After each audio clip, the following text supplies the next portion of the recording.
নমস্কার বন্ধুরা, দেখো আজ আমি নরম তুলতুলে রুটি বানিয়েছি। বলো তো এটা কি দিয়ে তৈরি? এটা সাবু দিয়ে তৈরি। তাহলে দেখো আমি কিভাবে তৈরি করি। প্রথমে সাবুটা নিয়ে আমি গুঁড়ো করে নেব। তোমরা এই সাবুদানা রুটিটা তৈরি করে কোনো উপোসেও খেতে পারবে, পেটও ভরবে, আবার বাচ্চাদের টিফিনেও দিতে পারবে, কারণ এটা খুব হেলদি ফুড।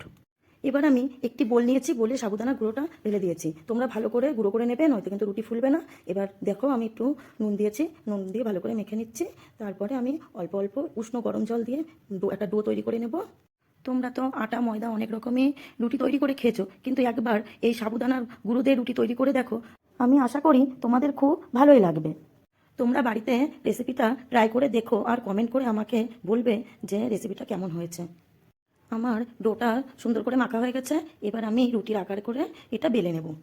লেচিটা অল্প অল্প আটা বা ময়দা দিয়ে বেলে নেবে। আমি এখানে আটাই ব্যবহার করেছি।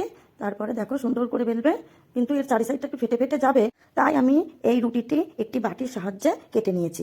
কেটে নেওয়ার পর দেখো রুটিটির একটি কি সুন্দর শেপ চলে এসছে। আর তোমাদের যদি কোনো রেসিপি জানার থাকে তাহলে আমাকে কমেন্ট করে জানাবে। আমি অতি শীঘ্রই তোমাদের জন্য ভিডিওটি নিয়ে আসবো। দেখো আমার সব কটা রুটি বেলা হয়ে গেছে। এবার আমি এক এক করে রুটিগুলো সেঁকে নেব। এবার রুটিটি চাটুতে দিয়ে এপিট ওপিট সেঁকে নেব। তারপরে একটি রুটি সেঁকা চালনিতে আমি রুটিগুলো সুন্দর করে ফুলকো ফুলকো করে, দেখো কি সুন্দর ফুলকো ফুলকো করে সেঁকে নিচ্ছি। দেখো রুটিগুলো কি সুন্দর ফুলেছে। আমি এক এক করে সব কটা রুটি সেঁকে নিয়েছি। দেখো বন্ধুরা কতটা সফট হয়েছে, আমি মুট করে দেখাচ্ছি, দেখলেই বুঝতে পারবে তোমরা। আর যদি ভিডিওটা ভালো লাগে একটি লাইক, কমেন্ট আর সাবস্ক্রাইব করে দেবে।